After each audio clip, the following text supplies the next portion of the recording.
This is a special edition of the John Fredericks Show. Continued exclusive coverage of the political landscape here in VA, coast to coast, and around the world.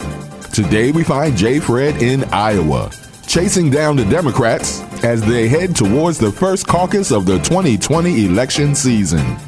Who's going to walk away with the first big prize from the Monday caucus? Some say Bernie, some say Joe, maybe Elizabeth, we don't know. But that's why J. Fred is on the scene, covering the action as it happens. Let's join him now, along with Elaine, Tony, and Curtis. Godzilla Stumps, Iowa, live on WJFN. Here's John. All right, it's good to have you with us. You're on the John Fredericks Radio Network. This is a special edition of the John Fredericks Show. Great to have you with us. Curtis Ellis is here with us from America First Policies. We'll be on the air for about 3 hours or so today, as long as it takes, basically, is what we're going to do. Also, Curtis from Senior Policy Advisor, America First Policies, is with us, and as well as Elaine Parker, the Chief Communications Officer of the Job Creators Network, our partner here for this trip. Hello, Chief. Hello, everyone. And hello, Oracle. I'm your Godzilla of truth, but your Oracle of the deplorables is now my primary description, according to Curtis Ellis. What is that we're hearing? Oh, yes, the bus a little ride. We're on the bus here. We're in Indianola, Iowa, and this is the scene of the big Bernie Sanders rally here, which is at 12 o'clock. We're on the bus. The bus is on the move now because Bernie's just come in, so we're going to change our location. So you might get a little static, but bear with us. Salon Omar is expecting to be here, as well as Representative J-Pal. We all know her. We're at Simpson Community College in Indianola. And lots going on today, guys. Thanks for being with us, Bernie and Bernie at this Bernie rally. Curtis and Elaine, thank you. Your Oracle of the Deplorables. Phone lines open 888-480-JOHN, 888-480-5646. We got some clips coming up. Al Green back in the studio getting us set. We got a quick update here from Tony Angelini, who's on the scene. She says there are about 200 people here, not including the press, and about 14 cameras. My God! So they got some definite enthusiasm. But I tell you, if you look at how Bernie is getting screwed now by the DMC, we'll start with Curtis. Curtis, panic. You guys got to turn off your ringers. Panic has absolutely set in the Democratic Party, and we're going to go over some of this today. But what they did yesterday is they changed the rules in midstream for the debates, getting rid of the donor floor, which was the key element that the grassroots of the Democratic Party, Elaine and Curtis, wanted to put in the debate platform to be sure that an establishment person or the moneyed person just couldn't come in and buy it the way Clinton did. Now they think Bernie's going to win, so they rip that rule out. They change it. They make it polling numbers.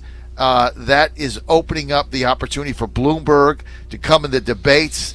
And this has been, Curtis and Elaine, this has been ripped by the Bernie people. Jeff Weaver, his consultant, former campaign manager, said once again we have a rigged system. The outrage is only at the surface. Curtis, let's start with you. Are we looking at a Milwaukee meltdown? Well, you see, Bernie and a lot of Bernie supporters have 60s envy. They look back at the high watermark of the new left in America in the 1960s and wish they were there.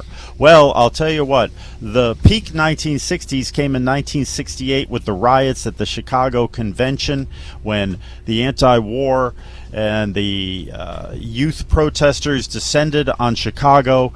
They were outraged that Hubert Humphrey, the vice president, was going to be given the nomination over the new left people like Eugene McCarthy and the late, by that point, the late Robert F. Kennedy, the anti-war candidates. And so they had protests in the street turned into riots. It ripped the party apart. Mm-hmm. So they are now threatening the Bernie people that if the party tries this again and rigs the nominating process the way they did in 2016 when Debbie Washerwoman Schultz, the chair of the party, put her thumb on the scale, her prodigious thumb on the scale, in favor of Hillary Clinton to deny Bernie the victory. And they actually stole the Iowa caucus victory that Bernie had and gave it to Hillary.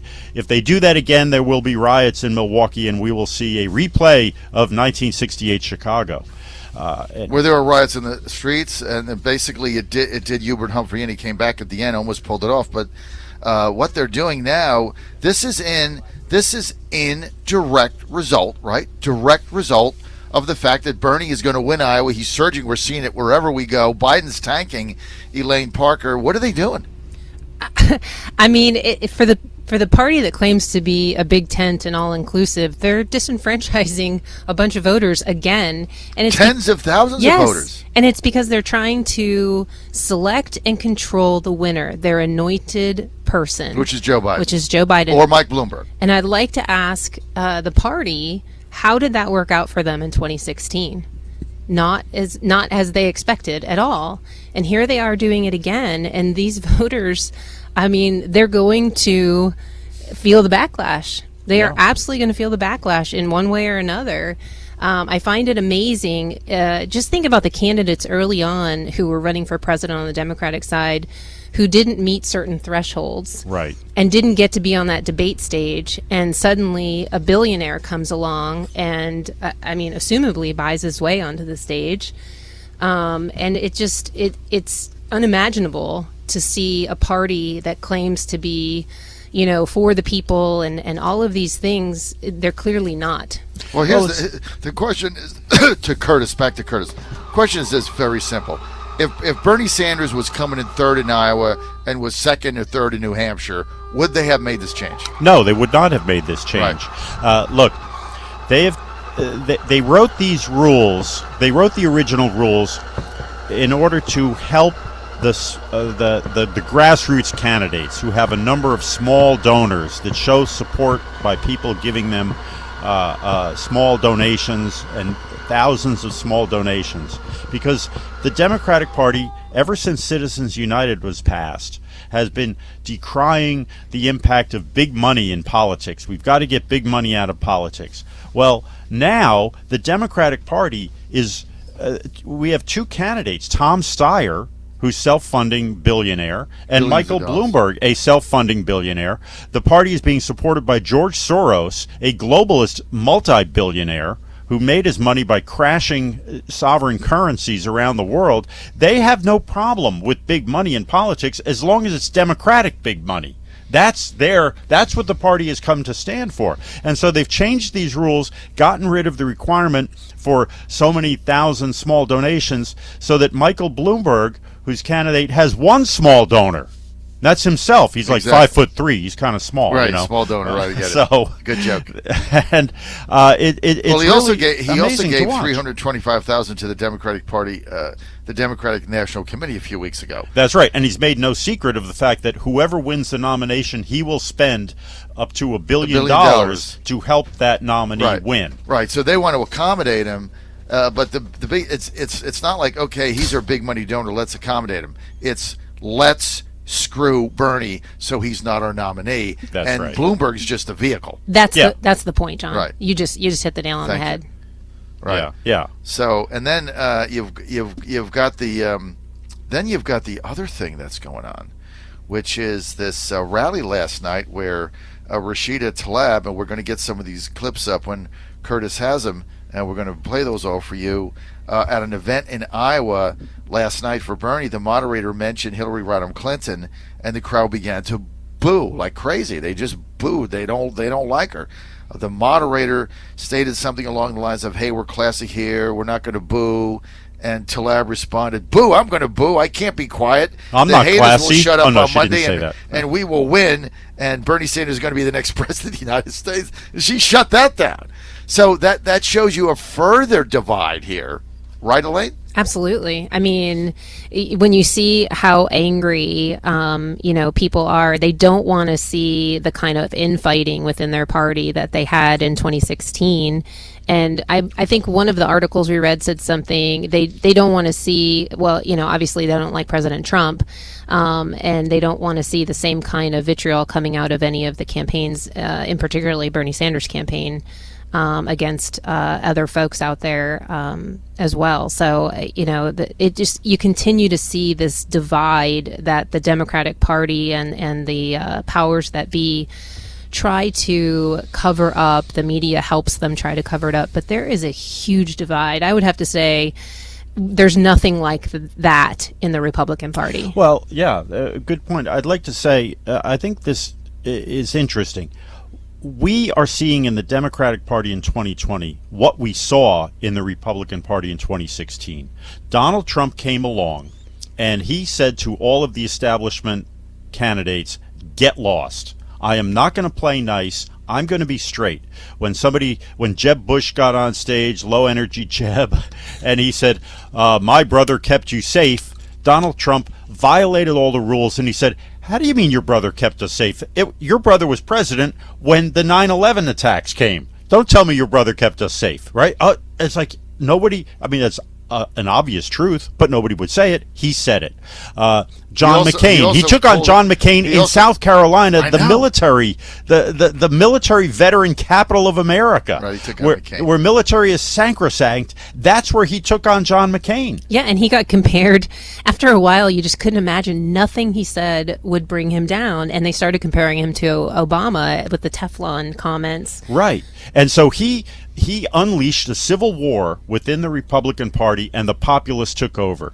And that is starting to happen in the Democratic Party, and it needs to happen. We need to get rid of all these false, fake talking points. Somebody gets up there, oh, we play nice, we're classy. People don't want to see classy. They always tell the pollsters, I don't like negative ads. They want to see a food fight. Right, especially in the Bernie world, because they know they've been screwed, and now they're getting screwed again. And his former campaign manager, Jeff Weaver, ex-Marine, now the senior consultant to his campaign, said, they're basically rigging the system again. Right. Against Bernie Sanders. They stole it from him in 2016, and now they're going to try to steal it again. Here's a report in the hall of the rally from Tony Angelini, our reporter there. She says that Representative Jayapal is up. She says Sanders is a fighter and he has clarity over how we're going to fix our problems.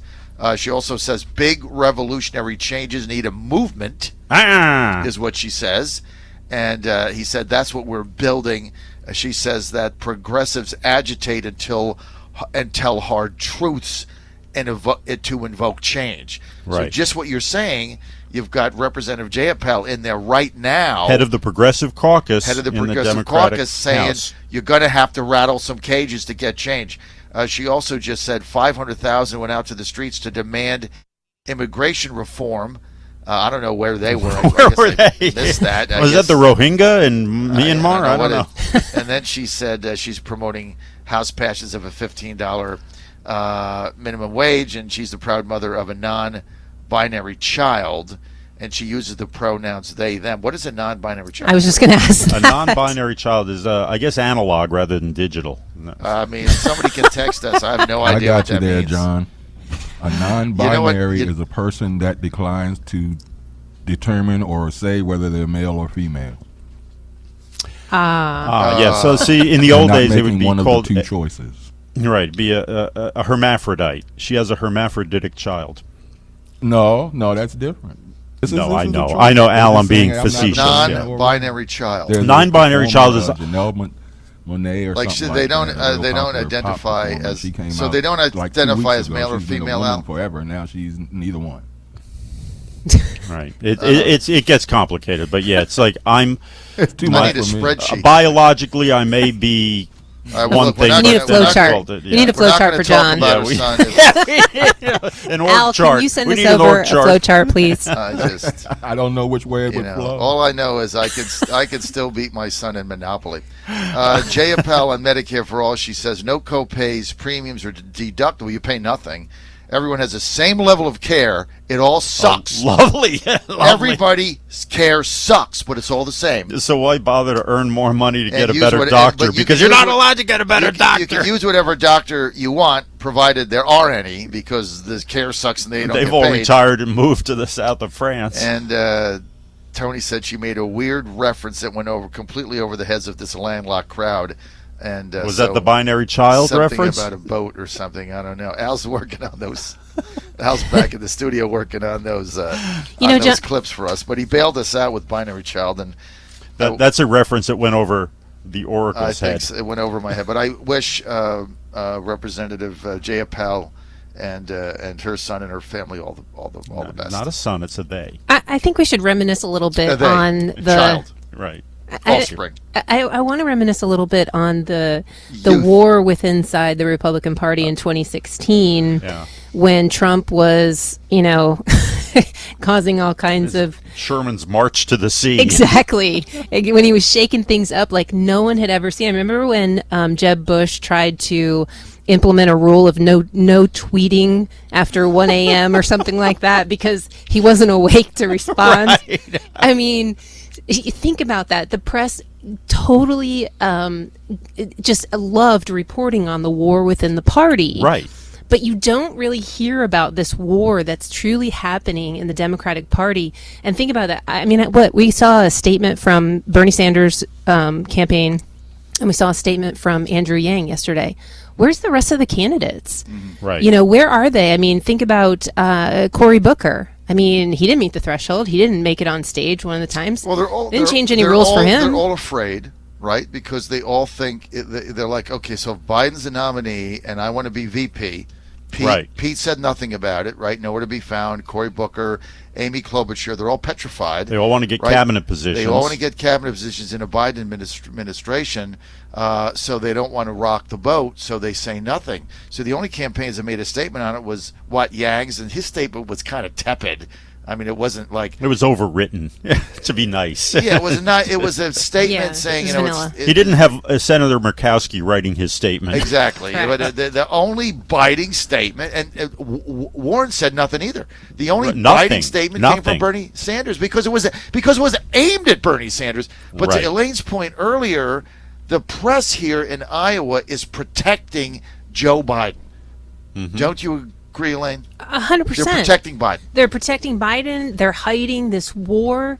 And I think there's factions of a war. There's different levels of wars going on. And you just kind of highlighted two of them. But I think there's more happening there within the Democratic Party, a lot more to uncover and talk about. But they just want to play nicety nice and march their guy, Joe Biden, to his anointed position and change whatever rules. I mean, talk about having your cake and eating it, too. Mm-hmm. The complication, I don't even understand the DNC's rules and regulations on their nominating process, but they literally change rules midstream to accommodate their end result. Can you imagine if the Republican Party did that? No, absolutely not. Now, I, as being part of the movement, I would have to say this in 2015-16, to be honest with you, I just tweeted that out, Bob, inside the Bernie bus. Good job, I just tweeted it out. But look, being part of that, and we've got the clips here. It's our stealth. Those of us agent. those of us that actually believed in the movement, like I didn't care about the Republican Party. I hated them. So I didn't care if we burnt the house down. Exactly right. It didn't matter. Even if we got beat, I'm like, we got somebody that is going to light a match with a flamethrower and burn the whole thing to the ground. I'm for that. It can't get worse. Because we had real problems that needed to be solved. And the Republican Party didn't do crap about it, right? They didn't do crap. They got us in wars. They play footsie with immigration. They opened up the borders, cheap labor. They got our jobs overseas. They were tied to Goldman Sachs and Wall Street. They did nothing. They stood for nothing, did nothing, got us in all these wars. They all made money, lied about repeal and replace, never had a care. I mean, you go on and on and on and on. Right. So, like, if you Donald Trump is the guy with the suicide vest. He strapped on the vest. He walked in there, and we were like, go for it, buddy. We didn't care. Yeah. That's it. We didn't care. That's the Bernie segment. They don't, burn the house down. They don't give a rat's tail. That's right. All right, we got some clips here. our stealth reporter Bob Angelini, I just texted that out, got inside the Bernie bus, and so he texted out a picture. Did you get any snacks while you were there? Did you bring any snacks? Did they have chicken wings? Did they have chicken wings? Did you grab a couple? We got to get to some of these get clips, guys, from Al here. Let's get to, these are a couple of cuts here by our another roving reporter, Curtis Ellis. Good job. Here's Curtis. Dave, a Bernie supporter, cut one online trying to get in. All right. Great. What's your name? First name and whatever. My name is Dave Miller. I'm just here to participate and learn a little bit more about the candidates. Do you like Bernie? I do like Bernie, yes. Why do you like Bernie? I like him. I think he's consistent, which is really important. I think he's also able to beat Trump. That's a really important thing that people are talking about. But I truly like his message, which is one of social justice. I think that's really important, and it's a new way forward for America, and so that's something that's really interesting to me. Do you think the party is treating him fairly? Yeah. I don't like to buy into that angle a little too much, although I do think it could help him because it gets people to show up when they think that somebody is an underdog. I don't like the new change that they did with the DNC, kind of changing the rules last minute to get a billionaire on stage. So there are things that I think that they have done that are not ethical or correct. Yeah. However, I think that Bernie has a lot of establishment people on his side, and I think that's part of how he can win this year. Great. Thanks. Anything else you wanted to say? That's good. Thank you. That really, Dave hits the nail on the head. The more the establishment comes after Bernie, the stronger he gets. It's exactly what we saw with Trump in 2016. He's like Godzilla. The more he's attacked, the stronger he gets because people are sick and tired of business as usual. Bernie's going to be the nominee. See, this is going to backfire. I think on so. them. It is going to. It's only and I think it hurts Bloomberg. Yeah. I think it hurts Bloomberg. Bloomberg would have been better. Look, he's running. He's up to 10%. He's not going to be in debates. He's not going to be in the debates, right? He can challenge each of them to an individual debate. But this is going to hurt Bloomberg because you're changing the rules to benefit one guy that gave money. And this is the hypocrisy of the national Democrats. They talk about, it's about the grassroots and the people and the movement and this and that.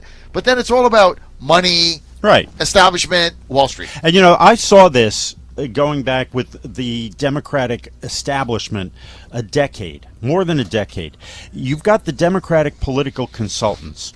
On the election years, whether it's the presidential years or the midterms, they all go to work for these candidates who claim to be against big business and against money in politics and against the evil corporations. And then on the off years, these same political consulting firms, whether it's Jeff Pollock and Global Strategies or just go down the list, Dewey Square, they go to work for the corporate clients, the very people. So on the odd number years, they're working to advance the legislative agenda and the lobbying agenda of the giant corporations that they then represent candidates on the election years who are criticizing those corporations. The hypocrisy is unbelievable. Yeah, prostitution is not seasonal. It's year-round. I mean, they take their money and then they complain about it, but then they go back and take their money again. Exactly. I mean, they've been doing it forever. But look, the Republicans did the same thing, and they let our jobs get shipped overseas so they can get cheap labor. And it all goes back to the power the gangster banksters have over both systems until one guy hit it over the head with a 2x4 and split it up, and that's Trump. Yeah. Bernie's trying to do that. Yeah, and you can criticize both parties for this kind of stuff for sure. But anyway, there's fault on both sides. Fault on both sides. We'll end with that live here at the Bernie Town Hall meeting. Bottom of the hour. Curtis on the lane. Right back. Stay with us.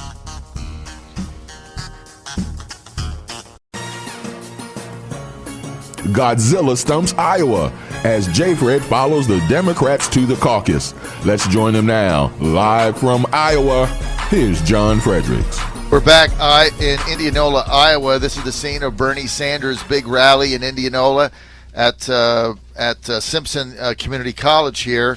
Started at noon. It's about 36 minutes in. And Ilhan Omar was speaking. We'll give you an update on that. Jane Sanders out there now. There's about 300 people, lots of enthusiasm, lots of people very upset about the way the DNC is trying to screw Bernie again. So a couple comments here on Ilhan Omar. She says that there's desperate attacks on Bernie. She didn't necessarily reference the DNC, but she said establishment attacks on Bernie. Don't want him to be the nominee. She says they say he's too radical, too dangerous, too polarizing, a socialist. She says these are the same attacks status quo has used to demonize multiracial working class movements. Says it's the same as MLK, Rosa Parks. Said when Obama ran for president, they called him a Muslim, an African, wasn't born in the United States. She said she concluded her remarks by saying that Bernie's America is now one she is willing to fight for. So she's not willing to fight for, I guess, the America we have now, but she's only willing to fight for Bernie's America. And now Jane Sanders is up, and she's a former community organizer, and she says that Bernie will deliver the Green New Deal. So that's what's going on inside there. We want to thank our roving reporter, Tony Angelini, with the Job Creators Network for doing that. Elaine Parker with me. Elaine, I'm going to get to a couple other clips here. Curtis is on the phone getting some other stuff done, so he's out of pocket here for just a second. But let's get to here's cut two. Here's Peter, Sanders supporter, cut two, saying that, look, he was okay with the rule changes. We just got to win anyway. Cut to Peter. What's your name? Peter. I think it's fair in a sense because, it really is to beat Trump. And whatever we can do, excuse me, I'm losing my voice. Whatever we can do is to our advantage. It's got to be a big thing. Okay? Okay. So you're okay with the rules change then? Yes, Why not? Whatever it takes. I guess you could say it that way. The good of the cause. One more minute. Yeah. Okay. All right, great. Yes, especially what happened yesterday and the day before in the Senate. You gotta. Right. I thought you were talking about the coronavirus. No, just kidding. That's from drinking that stupid beer. All right, that was Peter. He says he's okay with the rule changers. Here's another cut. Here's another Bernie supporter, Diana, waiting in line to get in there. Cut three. Great. Thank you so much. What's your name? Absolutely, Diana Greenfield. Do you like Bernie? I do like Bernie. I wanted to be able to hear him speak, and we went to an event last night. We went to the concert, and I know he wasn't here, so we're looking forward to today. What is it you like about him? Or Oh, what my. drew you to him? Well, I run a nonprofit organization in Austin, and I like his ideas. I like the thought of college for everyone, things of that nature. Oh, college. The Yes, college thing. college, yes. Okay. Do you think the party is treating him fairly? There's some concern that maybe people, like last time around in 2016. I think he was definitely not treated fairly in 2016. Perhaps a bit more fairly now, but not. It's not. It's ugly. It's all ugly. Is there anything? Is there anything that you think he could be doing better? Bernie, that Yeah. I think he could be doing better? Oh, I love him. I love hearing him speak. I love his ideas.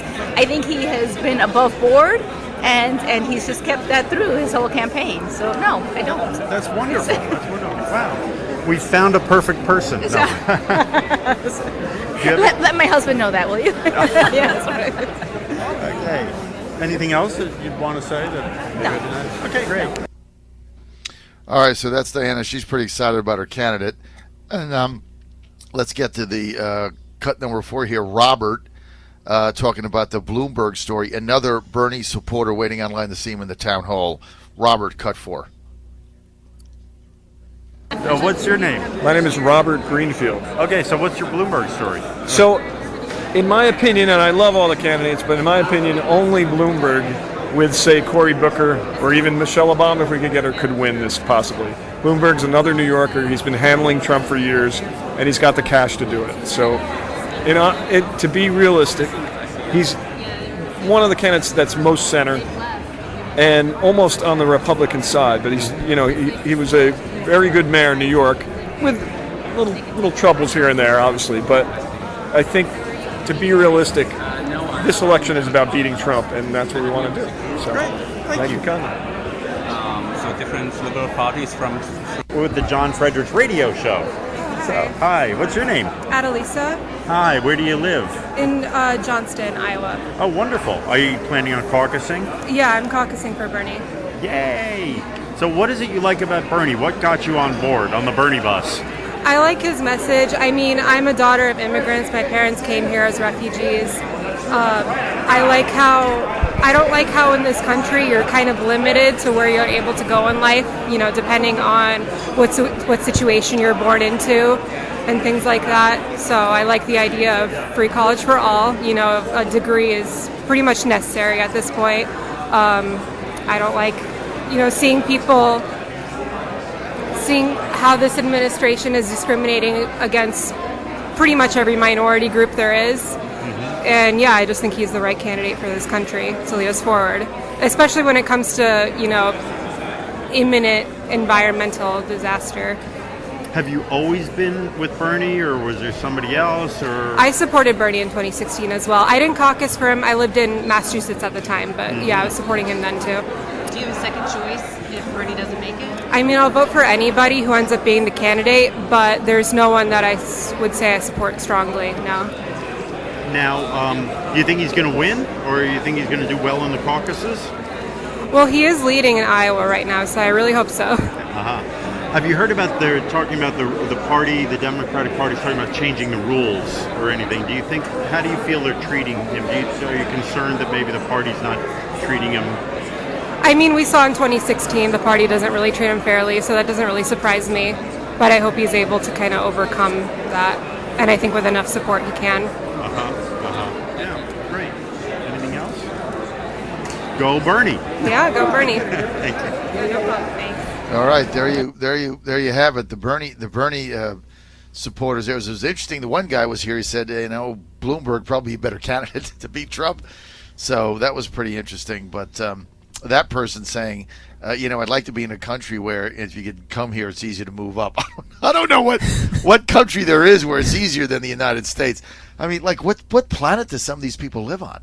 Amazing. I'm not dissing them. It's like the comment that's an inane comment. It is, because the reality is you don't need a college degree to be successful in this country. You don't need You need anything an but idea hard work. and hard work, and you can do and be anything you want in this country.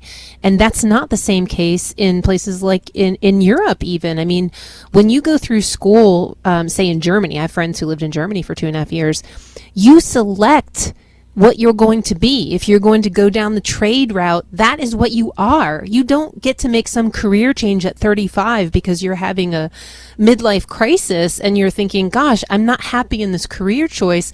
I want to go into, sales or the insurance world, or I've got an idea to invent something. You don't do that. There's not an opportunity to do that. Here, my grandmother went to college at 60. And got her degree. She went back to college at 60 and got her degree. Those are not things that you do in other countries. No, it's that's people just don't understand it. We've got our roving reporter Tony Angeliti on site here. Bernie's speaking now. She said that the crowd is on her feet. He's got his two grandchildren with him. We've got her on the phone now. Tony, I know you can't talk, but Bernie's in there speaking now. You can hear kind of some of the background, but we really can't hear him. But she says that the campaign is about them and all of their children, America and the world. This is about America and the world and all of their children. And my grandchildren. We want climate change. The other thing is interesting. We can let we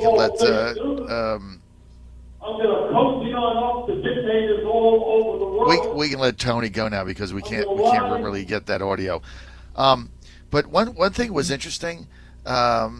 When Jane was speaking, our reporter on the scene, Tony Angelini, says that she took a dig at Obama. Now this is interesting. Sanders didn't do it, but Jane didn't. And she said when talking about Bernie and transformative change, She said he's fighting for working people. And she said he will not make only promises but change. He won't just raise hope, but he'll fulfill the promises. So a dig at hope and change and a dig at Biden. Right. Yeah. Right? It's amazing. Kind of backhanded, but I guess you could construe that. You know what? After how the party's treated them, I'm not surprised that there's a little dig there. There is open condemnation of the Obama years among the Bernie camp. Mm-hmm. I mean, there are Bernie followers. If you follow the Twitter feed of Matt Stoller, Stoller is he's with Open Markets Institute. He wrote the book Goliath about the anti-monopoly movement, monopoly versus democracy in America, and he's a Bernie supporter. Sometimes he was going back and forth between Bernie and Beth Warren, but he's pretty much Bernie. And he says it's time for the progressives in the Democratic Party to denounce Obama. Obama was a fraud. He was a Wall Street shill. Look, Obama was TARP. Obama was the bailout. Obama was appointed the Goldman Sachs guys to fill out his administration. Obama was Tim Geithner came out of the New York Fed. Obama was the Tribune of Wall Street. Part of the gangster bankster set. Part of the gangster bankster globalist set. And he was wrapped in identity politics, so the progressives swallowed the pill. But if you look at the economic policies of Obama, they're corporatist. Mm-hmm. They're really no different than the corporatists within the Republican Party at the time. Right. And it's interesting history here is if you look back at the FDR years and the progressive movement in the early 20th century, there was a big split between the populists, the economic populists, who wanted to see property redistributed, so everybody had a chance to own property and have a business and whatnot. And then the other side, and the other side hoped, the big business side hoped to take over the the Democratic Party and co-opt this populist movement with social issues, right? And the social issue they were using in the 1930s to sideline the economic populists was prohibition. They wanted the Democratic Party to be the party of anti-prohibition. And let's just talk about prohibition and alcohol, keep everybody happy, and then we'll let the big business guys run everything. Right. Today, they're using identity politics, legalized marijuana, gay marriage, the social issues, and if you're for that, you're now a progressive, and we'll let the big business guys run everything. It's going to be okay. That's the real split. And you've hit the nail on the head. That is the split, and it gets back to Wall Street, like it always does. Always does. It gets follow the money. Follow the money, and that's why we rag on Goldman Sachs and Lower Manhattan and the gangster bankers, because they've been controlling the country until Trump for 100 years. And they control the narrative by focusing on these social issues. Exactly. It was Goldman Sachs that gave huge money to the gay marriage movement, and it bought off the Democrats. It bought off the progressives. That's right. Bought them off. Bought them off. Right, and that they also give bucos of dollars to the abortionists, the third term abortionists, to buy them off. Right. They don't care about that. They care about controlling the globalist financial set, increasing shareholder value for their donors and for their constituents and for their investors. They don't care about jobs. They don't care about wages. They don't care about a supply chain. They don't care about anything. And Silicon Valley's running the same playbook. It's the same playbook.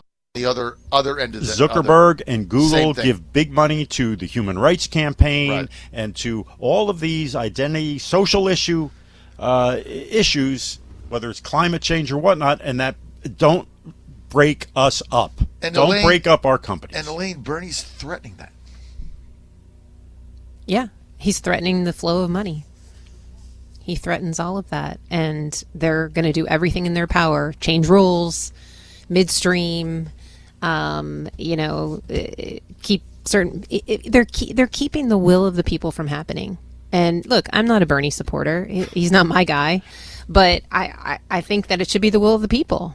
Well, here's what he just said He said, here's why first of all, he said, if he doesn't win, just inside, he said, if I don't win, I think I'm going to win, but if I don't, I'm going to support whoever the Democratic candidate is. I'm united in defeating Always Trump. taking the high road. He says, but this is why he just said he's the strongest candidate to beat Trump. He said, if it's a low turnout election, Trump will win. He said, my campaign will get out the vote. I have the enthusiasm, and they're dig at Biden. He says they're working on disillusioned folks that aren't voting, bringing them into the fold. This is his campaign. And he said, this is the most progressive young generation in the history of America. I agree with that. Right. It certainly appears from all the polling that we've seen. But Bernie and his wife, again, digging at Biden, saying, I've got the enthusiasm to get my supporters out to beat the president, basically without saying it. Biden does not. There's a really interesting dynamic here, looking at it from a political professional's perspective. The conventional wisdom prior to 2008 and 2012 was always you focus on the regular voters, what they call the 4x4 voters, people who show up in 4 elections, 4 times in 4 elections, right? But now the dynamic is the low propensity voters, and even the people who aren't registered yet. We can now get them registered and get them fired up and get them to vote, and that's how you win elections. We saw that Obama started to do that in 2008. I worked with the super PAC working in primaries, and that was our strategy in 2012. Donald Trump in 2016 had people who had never voted before. They were so disillusioned with the corruption of the rigged system, and finally they saw somebody who represented them. They came out and voted, and now all the candidates are talking about this. I think your one guy that you interviewed is spot on when he says that these rule changes are going to benefit Bernie, and that he's going to get his people out more in force because they're pissed. Yes, they're pissed, and it's going to backfire. Right. Here's what he just said inside. He says he's got the biggest grassroots movement in the history. And he said they're knocking on 500,000 doors in Iowa, and they're repeating it in New Hampshire. I don't dispute that. No. He's got the best organized campaign. This is why he's going to win. Yeah. He says we've knocked on 500,000 doors in Iowa. He says no one else in the history of Iowa has ever come near that. And he says we're doing the same thing in New Hampshire. We're doing the same thing in Nevada. He also says that he's the one person who can expose, he called it Trump's hypocrisy. He said that, number one, Trump is trying to throw 32 million people off of health care. I don't know how he's doing that, but I don't either. He's just making that up. He said 83% of the tax bill benefits go to the top 1%. I'm not in the top 1%, and I own a small business, and the tax cut helped me expand my company. I don't know what the hell he's talking about there. I hired people as a result of that, so whatever, Bernie. And then he said Trump wants massive cuts to Medicare, Medicaid, and Social Security. When Trump campaigned on the fact that he would protect Social Security, he said it was a contract with America. He wouldn't touch entitlements, and he hasn't. So they just made that up. Right. Yeah. That's. I mean, if all else fails, say you're going to cut grandma and throw her off the cliff. Right, which is totally untrue, and they continue to say that Trump isn't going to protect pre-existing conditions. It might have been true of Rubio or Cruz or Bush or Paul Ryan. Paul Ryan. They wanted to cut it, but it's Trump. First thing in the campaign he said when he came down is, I'm not going to touch entitlements or Social Security. That's a contract made, Medicaid and Medicare. I'm not going to touch that either, and he hasn't. Right. So the only thing he did was give states the same money in a block grant. Go elect whoever you want to run the states and spend it however you please. So that's just nonsense. So the 3 things he said is nonsense. Yeah. Okay, we got 5 minutes. Al, we got to get up this clip here. If it's under 5 minutes, let me know. I want to get the Talib clip yesterday where they were booing Hillary, and the moderator said, "Oh, be nice," and Talib said basically, "Screw you, she sucks." You have that up, Al? Can we play that? Cut 5. Coming now. Okay, here we go. Cut 5. This is a classic. When someone by the name of Hillary Clinton said that we're not going to boo. We're classy here. We're classy. I'll boo. Boo. You all know I can't be quiet. No, we're going to boo. That's all right. The haters will shut up on Monday when we win. There we go. I was going to say, A hater. Al, you got to save that clip for Monday for Kiara. Just email it to her. You're going to make it your ringtone. That is going to be my ringtone. He said, yes, we are going to boo. Because, the Clinton is now their enemy, right? She's like hovering around saying she's going to parachute in. That was the funniest clip ever. She said, we're going to boo. But that goes back to what you said. That goes back to the whole thing about the rift in the Democratic Party. Bernie also saying his agenda. We got 2 minutes, according to our roving reporter Tony Angelini. Bernie said we're the richest country in the history of the world, but all income and wealth is at the top 1%. He said probably about the top 0.1%. He needs an economy that works for all. See, this does resonate to a certain extent. It certainly does. It does, because it's not that far from the truth. He says we got a wage minimum raised to $15 an hour. I mean, I don't care about that because it is anyway. He says equal pay for equal work. Who doesn't get equal pay for equal work? That's already the case. Do you get by equal the pay way? For, I mean, who doesn't get that? Right. Right? Right. And he says we want to make it easier to join unions, which means we want unions to confiscate your money even if you don't join them. That's basically what that means. Right. And he says education free for young people, public colleges tuition free, higher ed for all. And he said Medicare for all is the most popular health insurance in the country, and we're going to do Medicare for all. You're not going to pay for anything, but I guess you raise taxes. That's right. Free college for all. By the way, I'm old enough to remember, and probably you are too, John, when the state university systems were essentially free. University of California was very inexpensive for California residents, and this was the case in most states. Well, I thought it was free in California for residents. Still, it's not. I don't It's very think little. so. It's just not a lot if you go to the state colleges. But when we were in New York, Curtis and I, remember they started CUNY, City University in New York, Right. which was a whole system. They took all these colleges and they put them all into Right. one umbrella. Right. And I mean, you could go to some of the finest colleges in the 5 boroughs if you were a resident. City College used to be one of the greatest schools in America. Greatest but schools going back ever. to the 50s, Yes, 40s and before. My dad is 82 right now, and he born and raised in Baton Rouge, Louisiana, and he's an LSU graduate. And back then, he paid $30 a semester. Exactly. So what's happened? So when Bernie talks about, or some of these other people talk about, free college for everybody, how exactly would that work? Are they going to have the taxpayers and the government pay the schools this exorbitant tuition that they're now charging? Yeah, so they can build football stadiums. So they can build football stadiums, and so the administrators and the presidents of the college can earn hundreds of thousands, if not millions of dollars and all the a administrators year. they have to administrate all of the equal justice things they have. Right. I mean, this is ridiculous. It's a boondoggle.